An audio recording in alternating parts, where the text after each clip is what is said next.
So we're now on to chapter 3 of Kill All Normies, which is about the Gramsciians of the alt-right.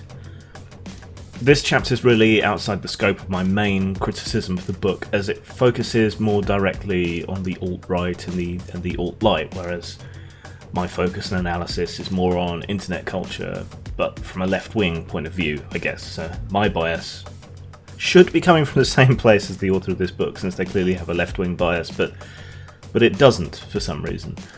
Which I think is interesting. But it still has a few things wrong, I think. I don't think it really understands that what we call the alt-right has been in transition and has been fought over since it first kind of emerged into the public consciousness. So that's the main thing I think it gets wrong. But it does get some analysis right here, particularly of sort of left-wing online media. She's right in this chapter in saying that what we now call the alt-light were people who were fating the alt-right and speaking of them in glowing terms, and playing off a kind of somewhat understandable degree of cultural fear and paranoia in the face of terrorism and other factors. Many people on the left and the right feel that the West is in decline in some way for a variety of reasons.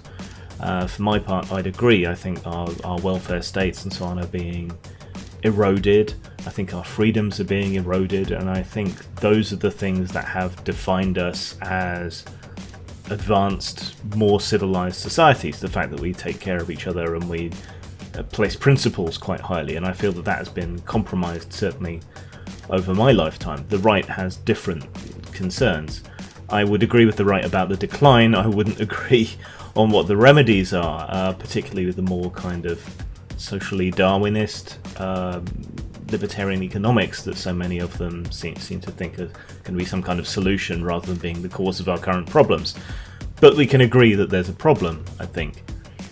The idea that runs through the chapter, this one I'm not necessarily so sure about, but it's one that Andrew Breitbart and hence Milo Yiannopoulos agreed with, and it comes from Gramsci, I believe.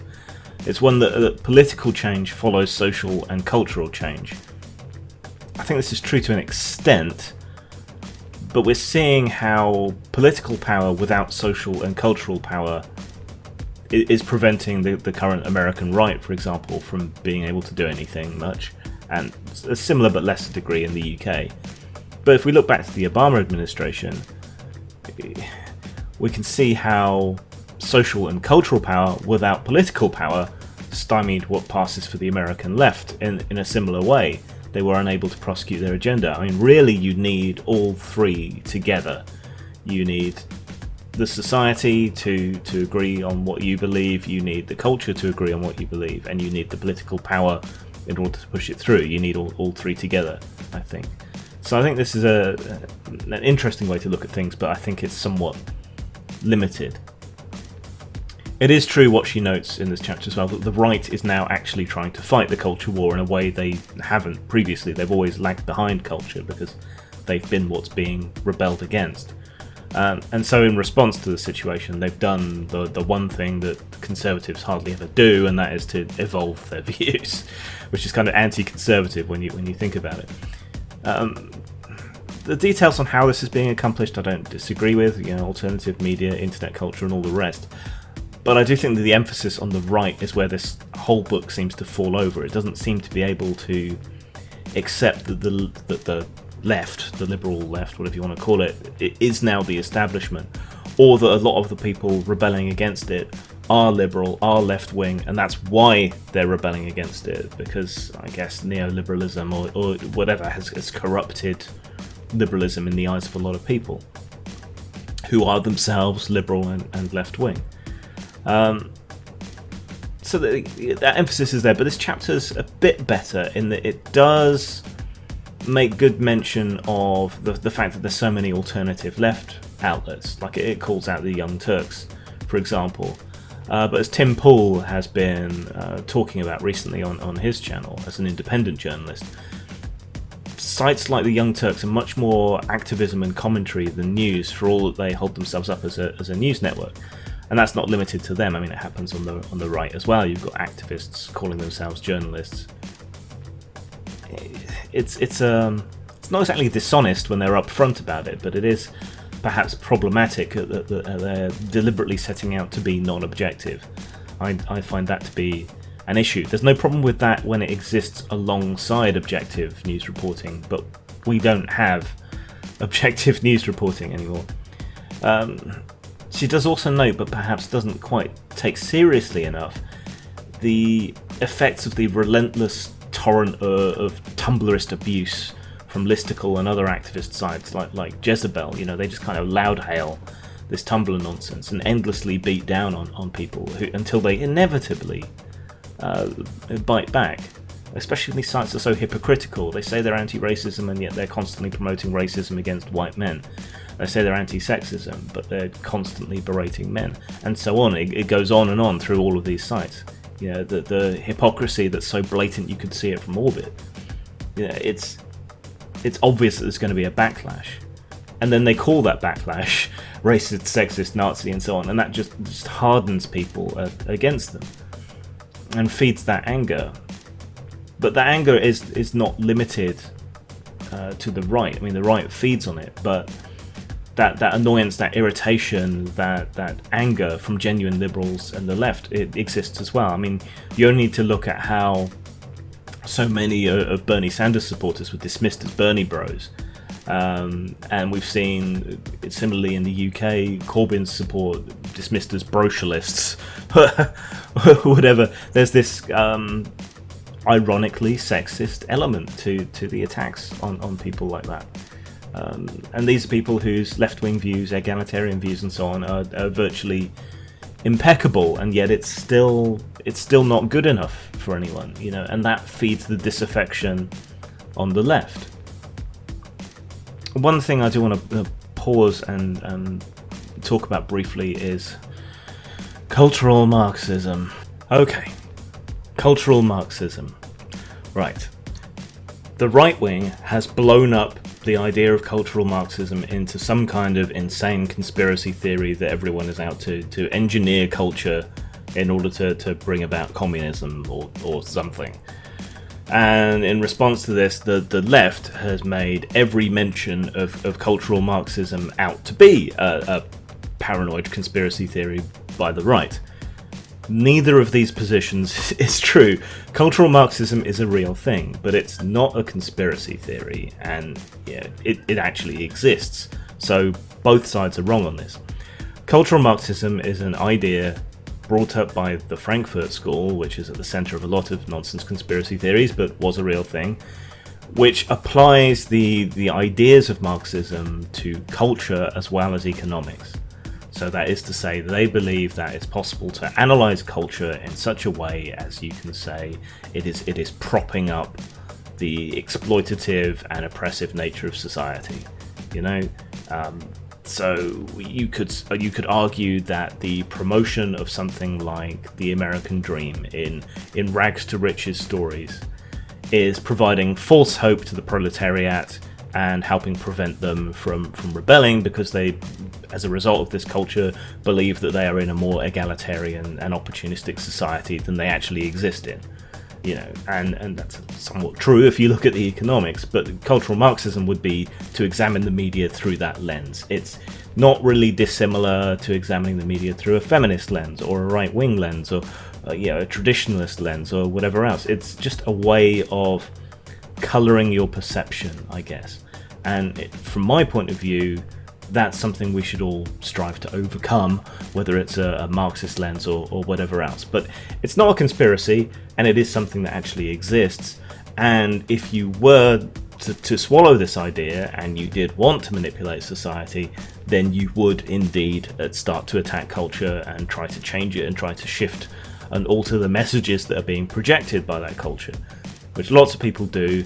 But the jury is still rather out on how much of an effect propagandizing can actually have, except where you have a monoculture like North Korea, and even then it frays at the edges.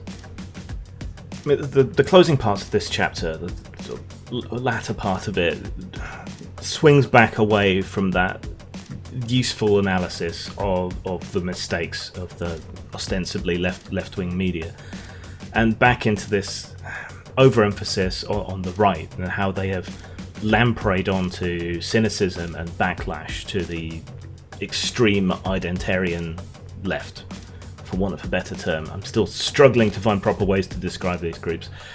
But the thing is that analysis like this is only going to help the right, because it still fails, I think, to really understand what's going on.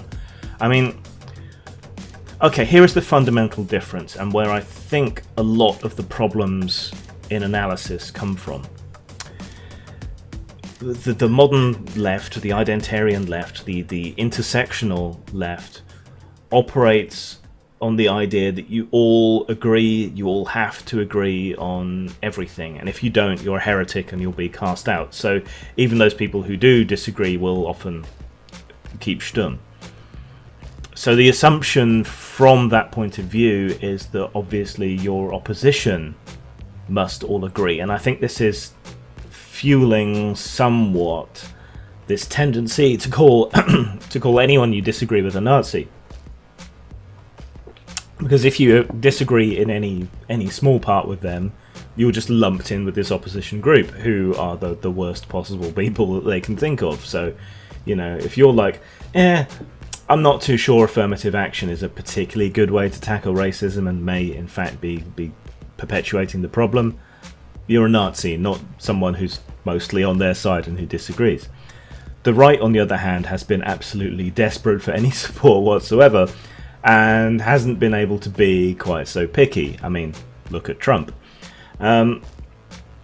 So, you know, just because you agree on one thing doesn't mean you agree on all the others. I know plenty of people who have gone to Milo Yiannopoulos' talks, for example, and virtually none of them agree with him on most of his politics, but they are very supportive of his anti-PC-ness, his outrageousness, the power and utility of his touring of talks in order to expose the issues with censorship and so on campus. And that has really been Milo's coup up until he was brought down, not by the left, but by the traditionalist right. You know, these are the people who spread this fake news about him being a paedophile or a paedophile supporter or whatever, when his view's actually much more nuanced and personal when you actually look into it. And God, I hate having to defend Milo because I loathe his politics, but like a lot of these other people, I appreciate his free expression work. Spencer would be an irrelevance, unlike Milo, if people didn't stop feeding into him by punching him and talking about him all the time. So I'm just going to note that his followers on social media doubled and doubled again after he was punched. If you don't want him to spread his ideas, stop giving him attention, stop feeding him, stop talking about him, and definitely stop punching him, deplatforming him and so on, because you're only making him a martyr and making him seem more important. Okay, there's two last things I want to cover which relate to this chapter, one more than the other. The first thing is the sort of thesis of this chapter seems to be that the alt-right was always this horrendous white nationalist, white identitarian, neo-Nazi almost movement, and that what's now called the alt-right was something that was feeding into that and kind of trying to edge towards it and join it, and that this somehow reveals something about these conservatives who were fating the alt-right. I don't think that's an accurate assessment. Rather, what I think has been happening has been a battle over the identity of the alternative right. Now, while Spencer may lay claim to coining the term, though there's a little bit of dispute about that, and I know that I'm pissing off white nationalists who follow me for some reason by saying so, but yeah, that when the alt-right entered the public consciousness, that wasn't what it was. That wasn't what anyone thought it was. You can think that that's kind of cynically trying to make it seem more presentable, like Nick Griffin in a suit. But I don't think that's what was happening. I think there was a fight for the identity of this alternative right. You had traditional conservative elements who felt that the conservative movement had compromised too much, had backed down on too many issues, and had bought into the kind of neoliberal consensus. You had the libertarian right, who was socially incredibly liberal, but wanted to, really, really push on deregulation, and wanted to legalize pot, and wanted to get the government, down and small, and so on. You had all these different threads. There's just the major ones that spring to mind, and the actions of people like Milo and Lawrence Southern and so on, whether they understand that they were or not, were not to support white nationalists and so on, but rather to wrest this impetus and this energy from a younger, more savvy right wing into a more mainstream movement. They were basically trying to turn it into something more palatable, more mainstream. Now they failed, and again, what's interesting, like with the fall of Milo, is that they didn't fail to do that because of the right or their own failings per se. It was the left that did it. The mainstream media playing up all this Nazism and so on, killed that attempt to bring that into popularity. Too late, after all. Trump was elected, but the more left-leaning mainstream media and the far right were both together in objecting to the emergence of this more moderate alt-right. And that's what killed it. Not the protestations of people like Spencer, but the efforts of the mainstream media to paint them all as being like Spencer, which they weren't. So in the end, it ended up being a more Spencer-ish movement, if you will. And now you have the alt-right split, and the alt-right, for all I object to many of their ideas, are much more palatable and don't have that same racist baggage. So how that will play out in the future is kind of hard to tell. And when I say without that racist baggage, I mean without the put them all in camps and deport them sort of side of things. There's still some stuff that could be called racism, but I'll leave it to them to argue for their case. I'm not on their side. I'm not altogether on anybody's side. But that's ironic. So the last thing I want to touch on is Trump, as a result of all of this, is not really a success for the right as much as it is a failure for the left. But Trump is the ultimate troll. I don't mean Trump himself is the troll. I mean the election of Trump is the troll. It's considered a major victory when someone like Godfrey Elfwick gets on the BBC and denounces Star Wars as racist, and everyone takes him seriously. That's a that's a delicious troll. Getting Trump elected is the ultimate troll. The thing about trolls, though, is that they're not sincere. I mean, the election of Trump has shown the complete ethical and moral bankruptcy of the system as it stands now. It's laid bare money in politics. It's shown all kinds of problems in the American political system, and indeed in Western democracy further afield. That's how this really wonderful trolling works. It kind of bursts that bubble of pomposity and pretension that exists around things, around analysis, around politics, around social theory and all the rest. Just kind of pricks it and bursts it and exposes the hypocrisy and the nonsense, and that people don't know what they're doing. And what has shown that better than Trump? But that doesn't mean that the people that supported him, or ostensibly supported him, are genuinely right-wing. I think you'll find that a lot of people who were posting Trump memes and so on, and fighting online and so on, were doing so ironically. They had no love for the system, but they loved the way in which Trump wound people up. And look at all the fuss. Trump tweets what he had for dinner, and it's front page analysis somewhere. Everyone's hanging on everything, clutching at every possible conspiracy theory to do him down. And the trolls are just laughing and rolling around because they got you to take Trump seriously.